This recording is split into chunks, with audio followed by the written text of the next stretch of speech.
In this video, we're going to show you how to prepare a window opening.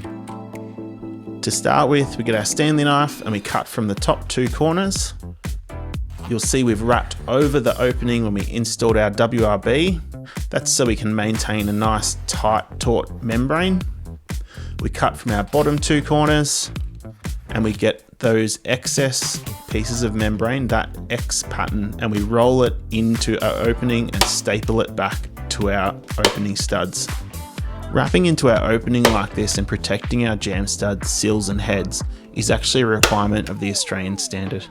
When we've cut the opening, you'll see that we'll pull tension into the opening so we keep a nice tight X-Designer or WRB on our wall surface.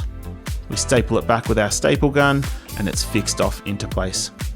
We cut the excess off and we can use those offcuts for patches later, or we just make sure they're going into the bin. Once we've cut all the excess off and it's fixed in place from our staples, then it's ready for our X2Seal installation.